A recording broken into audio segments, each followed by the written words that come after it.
Great, let's get started with the January 19th Finance and Administration meeting. We'll go over the agenda, and then we'll move to executive session to discuss a personnel evaluation metric and evaluation prior to our full council meeting. So start with approval of the F&A minutes from our December meeting. You want us to vote on these now? Yeah. Okay, can I get someone a motion to approve? So moved. Okay, all in favor? Perfect, done. Manager report, Samantha, is there anything that you'd like to review with us, particularly with F&A? Yeah, I think just the main thing I wanted F&A, I don't know if it's, well, I guess the main thing on that, a lot of this is honestly repeat stuff because there unfortunately hasn't been updates on some of those items, but you know, as down here, the skate park is coming along. The outdoor dining permits are being developed and are going to be sent out in the next couple weeks or so here. And the other thing I really wanted to note was, just so everyone's aware, because of COVID, New Horizons is actually temporarily suspended doing anything at the borough office. They were doing a weekly lunch pickup for seniors, but they have that on hold for the moment. Was that our doing or their doing? They're doing. And otherwise, I'm happy to take any questions on the manager's report, but otherwise don't want to, spend the committee's time on that. Ira, any questions about managers? So, one quick question on the outdoor dining permits. Presumably the owners somehow know about the new rules, or? So that's what we want to make sure of. So what I envision is the borough did previously require an actual permit form to be filled out. We're updating that form based on the new ordinance, and we're going to send that along with a brief little letter to the restaurant owners to let them know that, hey, council passed this new ordinance, here's the new rules for it, and please send the updated permit form back. And sort of how long do they have to get into compliance? Because presumably some of them are not in compliance. Yeah, that's something I'd talk with the borough's code enforcement officer about. I would envision probably 30 days would be what we would give people. But they will be given some kind of time. Yeah, and to be honest, right now, probably the only place that's in any form of non-compliance, not to single anyone out here, but probably the only place I could think of is probably McShay's, just because we changed from the previous ordinance, not anything they particularly did. We changed the number of spots you're allowed to have, and I think they're under the old number, and they'll need to go down to the new number. Okay, that's all. That's it. Thank you very much. Sure. Barbara, any questions about manager reports? No. Thank you. Let's move on to the treasurer's report then. Yeah, I have great news for the committee with the treasurer's report. So in particular, if you go to, let's see here, it would be page 10 of the packet for the general fund budget versus actual. So, these are unaudited numbers, but, the borough budgeted I hate to use this term, but budgeted a surplus of about $21,000 and ended 2021 with a surplus of over $500,000. So it was a pretty good year financially for the borough. It was largely driven by we've talked about this before, the budget development, basically one-time sort of things, to be honest. We got the federal money, which was about, $225,000. And then we had a number of staff changes that resulted in some one-time labor savings. We got our budget to have a surplus again here in 2022, so that we continue to maintain our fund balance. And myself and F&A will keep an eye on it. And otherwise, I'm happy to answer any questions about the treasurer's report. Great. Let's start, Barbara. No. Art? No questions. Great. That's good news. That's for sure. Action items for council. Is there any that anyone wants to review? We'll have the minutes and schedule of bills, employee wages, audit, schedule meeting, zoning. Samantha, do you feel the need to go through each of these, or we'll talk about them at the full council? I think the only one that in particular I'd want to discuss here is actually the 2020 audit because it's on the consent agenda for Borough Council. Great. Standard practice, I'm not sure how Norbert did this before, but standard practice is that when the audit is completed, it's presented to the governing body at a public meeting. So we finally finished our 2020 audit just in time to start work on the 2021 audit. Largely the delay was, honestly due to me being new to the position and getting a handle on, just in general how things work in the borough and getting the information for the auditor. The thing I most importantly wanted to point out to the committee is the findings from the audit, which can be found on, the right page. It can be found starting on page 47 of the packet. So the first finding, I'm not going to read them in full, I'm just going to kind of give a synopsis here. So the first finding was that for our monthly bank reconciliations, that there was no external approval on them. So as soon as I started here, I've had the council president review the bank reconciliations that I put together. So I feel we're now in compliance with that finding. We had a finding that for the credit card bill each month, there weren't accompanying receipts or invoices to go along with it. Again, that was immediately fixed and changed, and now every month, staff provide me with all the, credit card receipts when they use the credit card, so that's no longer an issue. Finding number 3 is that the auditor was unable to get information from for our non-uniform pension plan from our state agency that we deal with for that, PMRS. Unfortunately, that finding is outside of really the control of the borough, and unfortunately that's going to be a finding again for the next audit because we still haven't received the information that we need from PMRS. And to be fair, it's not just us, like pretty much every municipality, PMRS has not provided this sort of standard information to. Finding number 4 was that there were a handful of accounting transactions that weren't handled 100% correctly, and the auditor had to make some adjustments. Obviously that was kind of a one-time sort of thing, and so don't see that happening again.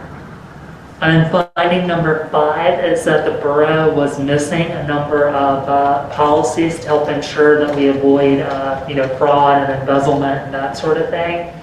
And so I have added those policies to our internal controls, and I do look forward in the next couple months here presenting that to FNA for review and approval.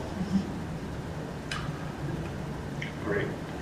So it's pretty much, is it fair to say that it's pretty much all of the office staff that's involved in these financial processes? It's not just one person, right? Right, exactly. The goal is actually to spread out as many people as possible involved in it, because actually, in a certain way, the more people you have involved, the harder it is to commit fraud. So just one example to kind of make the point. So with check signing, when I first started here, the same people were approving, writing, and signing the checks. Mm-hmm. So with only 2 people involved in the process, you only had to convince one other person, to commit fraud. So now what happens is I approve the bills. My assistant, Michelle Carroll, writes the checks, and then the council president and vice president sign the checks. So there's 4 people with completely separate roles and responsibilities involved in it. Samantha, has that been written or reflected in kind of the office organization and function? In other words, Yes. That's a really important practice that I think we probably all agree is really important to institutionalize. How can we do that? So actually the job descriptions that council most recently approved, I believe in December, a number of the updates that actually were made to the job description for the office staff was exactly to do that, to clarify those financial roles and enshrine them in the job description. Fabulous. Barbara, any questions or comments?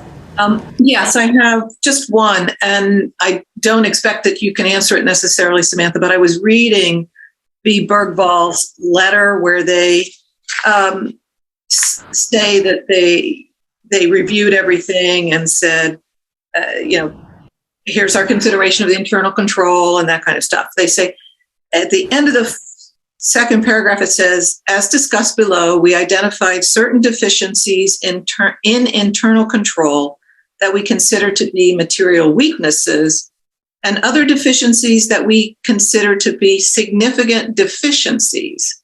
But then in the next paragraph, it ends with, we consider all of the findings to be material weaknesses in internal control. And the end of the next paragraph, it says, we do not consider any comments to be significant deficiencies in Narberth Borough's internal control. So that sentence at the end of the second paragraph, I think maybe is wrong, but I wasn't sure if I was reading it correctly, because when I went to read the summary where you were listing their 5 findings, they didn't say any of those were significant deficiencies. Yeah, I'll agree that there might have been some error with that. I guess at the end of the day, for me, like any finding, I mean, don't get me wrong, both significant deficiencies and material weaknesses are not good things. Yeah. But I think for me, any finding, whether it's a material weakness, a significant deficiency, or just a general comment from the auditor, is something that we, have to just take extremely seriously. I totally agree. I guess I'm just wanting to make sure that they would agree. Yeah, that sentence at the end of their second paragraph is not correct, that they didn't find any significant deficiencies, because I don't see them in the rest of their material saying that anything was a significant deficiency. And I think they would say that they would make a distinction because they would want you to be paying more attention, for sure, to the significant deficiency. So it might be worth going back to them to just say, hey, do you need to reissue this letter? It just bothered me that it was inconsistent, but if it doesn't bother you, that's fine. You're handling it all, correct? So does it matter from your end, the labels? Yeah, like I said, I think to me, a finding is a finding and needs to be fixed. And I think it's good that we're pointing and looking at these things. But I guess in this case, at the end of the day, it won't affect the end result of what we're doing here. No, but I didn't know if it would have any impact on whoever might be using this audit for some other purpose. I know our audit can be looked at for other things. So that's all. As I said, it just strikes me as maybe there's a little inconsistency. Almost like probably they had a prior letter that had that in it and they just didn't fix the sentence. Yeah. And so I'm like, does it matter? I don't know. They would know whether it does.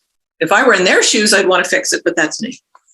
Maybe as a compromise, we can ask them to be more careful next year. Yeah, I'll point out, I'm dealing with the auditor right now anyway for the 2021 audit now.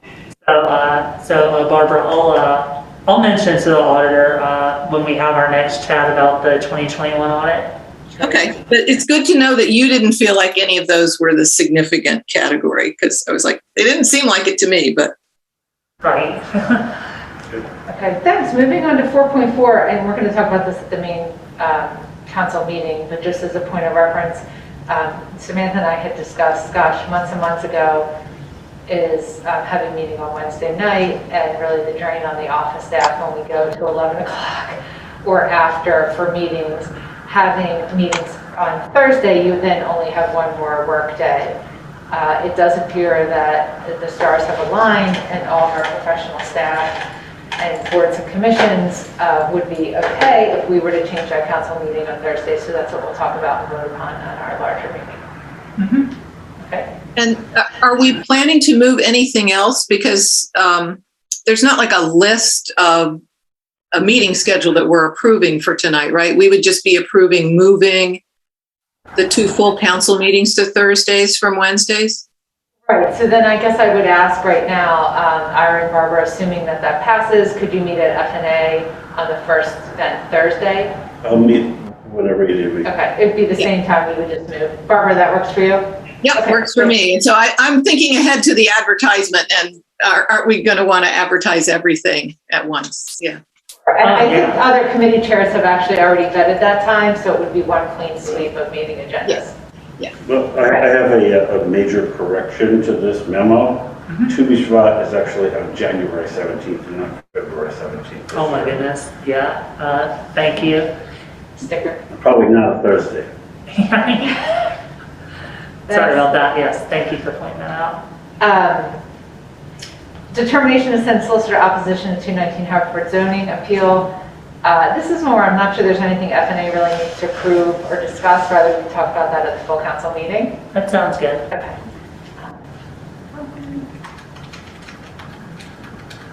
Okay, I really want to move into items for discussion. And the first is, I want to loop back to a dispersion ordinance, which we briefly entertained, I'm sorry, hold this up for a sec. A few months ago. There are some municipalities, one for example, Cheltenham for example, recently has an ordinance that uses a disturbance, I'm sorry, Upper Darby has a disbursement ordinance where it identifies certain types of businesses and looks at the intensity or density of those. So for example, we could say, we only want, we'll use nail salons as an example. There has to be 500 feet in between each nail salon. This disbursement ordinance would then allow for spacing requirements for, let's say, barber shops or beauty shops or nail salons or whatever we wanted that to be, so we don't see an over-concentration of certain uses in our town. Given the fact that we have new development, new storefronts coming into the community, I thought this was a time for us to look at what other neighboring communities do and perhaps open an invitation to John Walker to come educate FNA a little bit more about that. So Barbara, maybe I'll start with you on any comments or questions about this. Is this something that we want to begin to even explore again as a committee? Yeah, I guess the one thought I had was just how restrictive are we allowed to be? Because, you know, we are really small. Our business district is really close together. And so, you know, is there like a minimum amount apart that you need to, that you have to allow? You know, so would we be able to have much of an impact, I guess, is what I'm wondering. And so that's where I wasn't clear. And when I, you know, read through this, I didn't try to think through, okay, how much distance is there between this storefront to that one? So can anybody help me with that? I think. Sure, please. Yeah, so one of the things that the borough solicitor mentioned in the notes he had put together a few months ago, in the last paragraph of the memo where I copied and pasted his thoughts, he mentions that the state municipal planning code does permit municipalities to do, you know, basically a dispersion ordinance. Then he writes, the trick would be to make sure that the distances are not too close so that the provision doesn't effectuate the goal, but not too far that it makes it impossible to have more than one particular store in the zoning district. And then he provides an example of 200 feet. Yeah, but because I don't know, I'd have to go out and measure and say, right, how far apart is that? And what, you know, would it really get us anything? I think that's the only question I had in my mind is would it really accomplish something? And if it does, I'm fine with doing something like this. Because we really have the ability to curate it and amend it for our community. So this is something that you're interested in opening a conversation to learn more, Barbara? Well, yeah, I guess is there somebody who can say, give us examples and say, you know, you could have a nail salon at the corner of Narberth and and I'm just going to pick North Narberth and Haverford, there's the dry cleaner in there now, so why would there be a nail salon there? But you could have a nail salon in there, and then the next one could be in the place where Coco Thai is, or, whatever that, just to help me visualize, because otherwise I'm not good with that. I'm sorry. But, Art? yeah, but one thing I'm a little bit confused about is, what's the rationale behind limiting the number of nail salons? And the reason why I ask the question is because not every business thrives in Narberth. And Right. recently we've had some nail salons close. Right. And so at one point we had none. So, having two means, maybe one will be okay. So I'm a little bit Oops. nervous about, putting constraints on what businesses come here, given how hard a time we've had to have businesses come here. For vacant space. And I think that's really the starting point is, again, what is the rationale? Is this something you're even willing to, again, ask more questions about? I think what the rationale would be is really coming from the community feedback where we're saying, oh my gosh, we're going to have another dry cleaner. And I've often said, well, you know why we have so many dry cleaners? Because we have that many shirts, right? I mean, that's how capitalism works, right? Again, and I am open to the free market and allowing, again, there's that many dry cleaners because there's that many shirts, there's that many faux places because there's that many faux lovers, and government just standing back. I do think that this would be very complex in answering these questions of distance. There would have to be tremendous language to say you're not going to hold a property owner hostage in a vacant storefront because of a disbursement ordinance. I mean, there'd have to be an exit ramp to allow somebody to rent their property. Yeah. I guess to cut to the chase, of course I'm willing to have a conversation. That's what we're here for, to have conversations. But I'm a little skeptical, given that we're having such a hard time filling these stores, especially right now, to put further restrictions. I get it, the timing. But conversation, absolutely. How about then, if you're both open to that, if I ask John Walco to maybe come a little bit early to our next meeting, and we can have this conversation and ask him some questions. I'll ask him for some reading and some more examples in the meantime, so the three of us can read up on that, and we'll invite him next time. Yeah, that would be great. Yeah. The second piece, which is not part of a disbursement or kind of intensity of use zoning, but looks at types of stores. So really, and Samantha, you can help support me on this. Largely every other municipality has some sort of guidance on what type of stores are able to be in certain sections. So for example, we may propose in the 5A district, we do not want an adult bookstore or gadget use. And if a person were with an adult bookstore went to rent in the 5A district, they would have to apply for some sort of conditional use or special exception. We are one of the few municipalities, Samantha, correct me if I'm wrong, who do not have some sort of language like that. Is that accurate? I would say anecdotally that's correct. Yeah, yes. okay. Aren't there some uses, though, that are prohibited? Not anymore. There used to be, Barbara, and then we actually took them out. Oh. The way that the municipal planning code works is we're not allowed in the entire municipality. You're not allowed to prohibit something. So any conceivable legal use, you have to provide a use for it somewhere in one of your zoning districts. Yes. However, that being said, it doesn't mean, sorry, I don't want to bore you all if you know this already, like zoning 101, but there's three different types of uses. There's permitted uses, which you can just do it. You don't need any special permissions or anything. And just because you're legally required to have every use doesn't mean it has to be a permitted use. So as Cindy mentioned, you also have conditional uses, which require an applicant to come before Borough Council to get permission before they can do whatever the use is.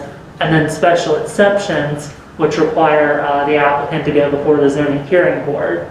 And cynically, I'll say there's no real difference between a conditional use and a special exception. Just usually if council doesn't want to deal with whatever the use is, it's made a special exception for zoning hearing board to handle.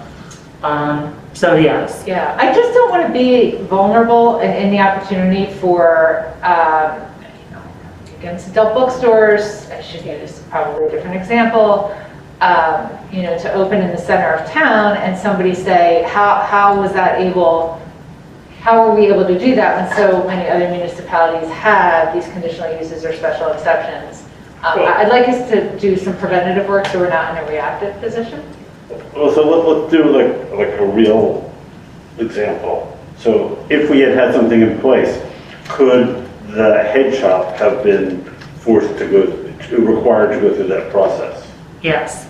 Okay, so that's an example. Because people did, you know, the community has asked, why were they allowed to rent here? And the answer is there are no rules that fall that. So. Yeah, exactly. I mean, not to pick on a specific use because. Well, but that's the one that. No, sorry. I'm just going to give another example. Okay. Not that that's kind of tangential to that. So a number of municipalities, you know, I'm sure everywhere in PA, but especially, you know, I know Bucks County better than all the rest. A number of municipalities in Bucks County, when medical marijuana was first approved by the state legislature, there was a whole rash of local zoning ordinances that made medical marijuana stores either a special exception or conditional use. Okay, So yeah. That's a good example too. Yeah, Barbara, if you're interested, maybe I'll look back to you. If you're interested in reconsidering, I'd like to gather what other municipalities do, what type of conditional uses, special exceptions, and bring that to our next meeting so we can review that. If I have the support of you both to open it in a Again, committee. happy to have the conversation. I'm just not convinced. Okay. That. Barbara? Before I answer, Samantha, Jim Spear said he's in the waiting room. Oh, sorry. Thank you. That's okay. I'm certainly interested in learning more, and I'm just really kind of surprised because I totally lost the fact that we no longer had any rules around that, because I really thought we did at one time, but maybe that was. Oh, okay. We definitely did, because I thought We did, and then they were eradicated. So we but now not by the form-based zoning code or by. Yeah, it was form-based zoning. Really? See, okay. Well, I that's just my own not being able to remember for sure. But yeah, I think it makes sense to look at it. But I'm like, you know, it's like anything. We might decide not to pursue it, but it certainly makes sense to consider it.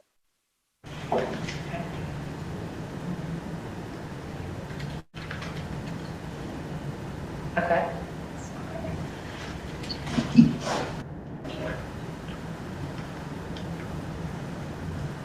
Okay, comprehensive plan, then if we have nothing else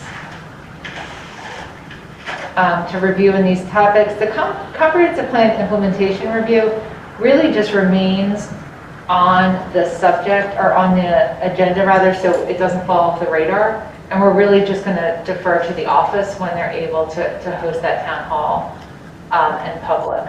So nothing really to discuss here other than we continue to keep it on our radar. Yeah, I think what I'd like, I guess the one thing for the committee maybe to think about, I don't necessarily need an answer tonight, is just any guidance you want to give me for what sort of presentation or how structured of a conversation you'd like that town hall to be. I'm certainly open to that feedback, but otherwise, yeah, I would welcome the opportunity. The goal would be before your next meeting to have some sort of structure and some sort of sample draft materials start to come together. So maybe at that time, if I could get some guidance from F&A, that'd be great. Yeah, and actually, Samantha and I did discuss this as well. We really thought it was important for Samantha, the manager, to control that and inform that narrative, and council members and chairs just to kind of be adjacent and available for any specific questions from folks. If we have too many folks speaking and thinking they have the microphone, it may be unorganized. So we'll kind of defer to the manager in a review and a report back out. Okay, office reception area. Samantha, do you have any update on that, or anything that F&A has to act on? Nothing for F&A to act on. The only update I have is that Kevin Walsh, our zoning officer, drew up an initial sort of design for the lobby based upon ADA standards and all that kind of thing. And Kevin and Michelle Carroll, my assistant, met with Dave Brower from the Borough Planning Commission, who also has an architecture background, to look at that. And I think he's actually going to mock up a design for us, which I'm really grateful for. That's great. So the next meeting, we should have an actual design for the committee to consider. Perfect. The next then is the policy and procedures to request NIDA funding.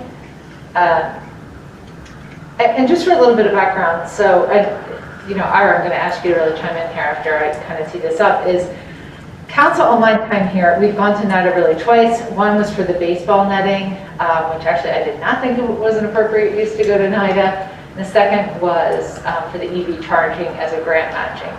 But really what that brought to light was that there really wasn't a policy procedure or standard operating procedure with NIDA. And Ira, you recently said, we should be utilizing NIDA. And I agree with that, but I think before we do that, we should come up with some sort of policy. And when is it appropriate for council to go to NIDA and what is it for? There has to be some sort of roadmap. So I'm going to have a few things to say on Yeah, that topic. please. So, the first one is that the way NIDA at least was structured before the new group is coming in was that unless there were sort of major objections, if council asked for something within reason and they had the funding to do it, they should take direction from council, in the same way that committees take direction from council as to what to talk about. Okay, so that's one. The second, the second thing is that my personal feeling is that it should, as often as possible, be for matching funds, because when the borough has to get matching funds, it's often not easy to do that, okay? And you can't necessarily use borough money for that. So this is a way of tapping into a source where you have to qualify, where you have to have matching funds to qualify for a grant. So to me, that's like the number one, reason to do it, if there's a match. Now, there's a new group that's going to come, in there, and they may not agree with all this, and they have, I think, the right to, to change that. But I would, and so I think in both cases that, well, in one case, for the EV charger really was a requirement. There was it was a grant, and there was a requirement. Grant fund, absolutely. The baseball net, there was no grant money, so there was no match required there. And I think that one passed basically because of that rule that we should do what council says. So, but my personal feeling is that it should be where this leverage exists. I agree with you, and I think that we should really create a standard operating procedure. Barbara, do you want to comment or have anything to add? No, I like the idea of making sure that we're getting, more bang for the buck with this. So, yeah. So can we then, it sounds like the three of us are all in agreement. Samantha, do you have any comments on if we create standard operating procedure that council goes to NIDA for any grant matching funds that are deemed appropriate from council in office? Yeah, I love that idea too, because I think also by tying it to a grant, you're also an external party is validating the community benefit of the funding as well. I think that it's just otherwise it becomes too arbitrary, and I know that one of the things that you're going to do, that's your specialty, is to get us apply for these grants. So you're going to need this source of funding, because it's not so easy to find matching money. It's just not. So so it'll be great. You just have to keep in mind though that right now they have some money, but we were actually kind of shocked that they got that loan deal. And the new people coming on are very active, and I have a feeling that they will get more money, in which case, we should make sure to use it as much as possible. So can I ask Ira, if you would be the point person, I would like to understand what funds do they have available? What are we talking about here for matching funds, as well as what is their potential? Would you mind being that liaison? Sure, but I can tell you right now that they have call it $70,000 in the bank. Now they have to protect some of it because they have to pay their D&O insurance every year. What are we talking about? The director, well, it's $3,000 or $4,000, so they have to, they can't let their balance go down to like 5,000 or 10,000 because they could potentially go out of business. Okay, so so it's really all going to come down to, do the new people coming on, are they able to get some new deals? In which case they could generate, as much as $75,000, $80,000 a year. Can I ask, unless Samantha, that's something you want to do? Is it? I was actually going to suggest, yeah, I've actually had I had some conversations along those lines with some of the prior members of Naida, Ira and Serge Ghosh, along the lines of having the borough get some sort of, not every month necessarily, but some regular basis, finding out from Naida, what their financial position is. And that's something after Naida has their reorganization meeting that I would love to continue with whoever the new leadership is. Okay, so that would be a contact, or I'm sorry, Yeah, I'll you would be take the care of liaison that. on that? Well, Yeah. there's a treasurer, in fact, the outgoing treasurer, Right. who would be the person Yeah, who we need to lead. who would do that. But I also committed for the first year of for 2022 that I would go to all 3 meetings. Perfect. So, Done, you'll report back. Yeah, thank you. Thanks. Ira. LT Internet Backup? Yeah, I want to thank Ira, actually. I thought this was a really good idea that he suggested to me. So the challenge we face in the modern office environment is if there's a power outage, generally the borough has a generator. So, we'll have electricity. However, if there's a power outage, usually the internet is also out. And in the office, I will admit, when there's not internet, it drastically reduces our productivity. So the thought was that the borough would get basically a cellular backup to our internet. And so my thanks to Michelle Carroll, who put together some research on this.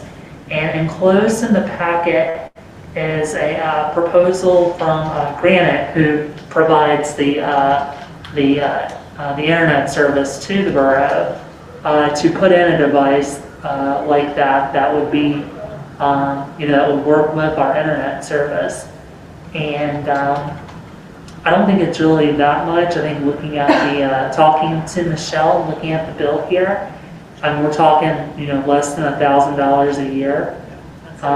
So, I think to ensure the continuity of operations and productivity of the borough, I think that's a reasonable price to pay. And I would like us to see us move forward with it if it makes sense to F&A. I know you approve, I approve. Barbara? Oh, yeah, because you can't do work if you don't have the internet. No. Yeah, great, we'll send F&A's full approval to full council for that if need be. Panic button proposals? Sorry, 1 second. Sure. Just make a note there. We should put that on the next Okay. council agenda. All right. So the panic button, that follows up with some of the conversation that we had about the office lobby previously. One of the things our workers' comp insurer, as part of their annual risk control visit, had noted for office security was the lack of panic button. And so again, Michelle put some research into let's see here, into finding some panic button options for us. And let me find the right page of the packet. There we go. Starting on page 71, they have some proposals here. So the proposal from Classic Alarm, that's the same company that did the Bob electronic locks over at 80 Windsor and is doing the electronic locks here at 100 Conway. And they had a proposal for $700 to put in a panic button system. And then there's a proposal from Vector Security. Let's see here, and theirs would include a burglar alarm as well. their cost, because it also included the burglar alarm, which is that option 2, was around was $2,650. I mean, I don't think that the borough necessarily needs a burglar alarm because, you know, I mean, the police, you know, generally work, they're not always here in the building, but I mean, the police are working, we have the housemen here, you know, 24/7 unless they're on a fire call. And I don't know, I'm not, you know, we're not required by our liability insurance or anything like that to have a burglar alarm. So I feel that's a luxury we don't really need, but I do think we need a panic button because, especially for our office manager, because her desk location is in the very back corner of the room. And, you know, obviously the first goal of any, you know, dangerous situation is to get out of it, but, you know, recognizing the difficulty she's going to have getting out of that situation, especially until we do anything about the, just the general lobby setup, I think it's, you know, I think it'd be something that's nice to have. Again, the police are across the hallway, but the police don't have any, you know, they're not like, sometimes they're out of the office, Yeah. you know, we don't have like a, nor do I want us to have, we don't have a camera in the office or anything, like the police aren't monitoring the admin office necessarily. So I'd like to propose for $700, if our insurance carrier is saying, you know, we suggest $700, I would think that we should approve that as FNA and just let you all hammer out the details of which proposal to choose. Yeah, and also just so you all know, we are sitting on, our insurance provider for workers' comp does provide us with a certain amount of money every year to put towards safety improvements for the office. And this could be covered by that money. Fabulous. Barbara, any objections? No, not at all. I think the panic buttons, I'm like, you should have had those before. I think that's just such a no-brainer because the police can't see into the office to see what's going on. It's just Great. Perfect. No objection. Okay. Pass that along. Wonderful. Then we'll move into public comment. I see, actually, I can't see that screen. Yeah, Just says sorry. Jim Spear, So Jim Okay. Spear is here. And sorry, there's actually another Jim in the waiting room. And I apologize, Jim, that you were sitting in the waiting room.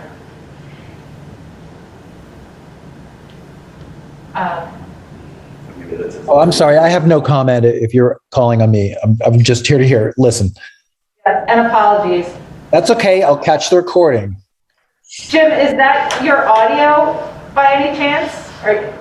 Or is there another The Jim? other Jim. Oh, that other Jim is also me. I was trying to get in as I thought it might be a device issue. You don't have to let the other Jim. Go, Jim, have any comments? Okay, hearing no public comment, then we will end the public meeting and move into an executive session, discuss personnel, specifically the borough manager bonus matrix that we will begin to create, present a draft to full council in review of the manager's bonus.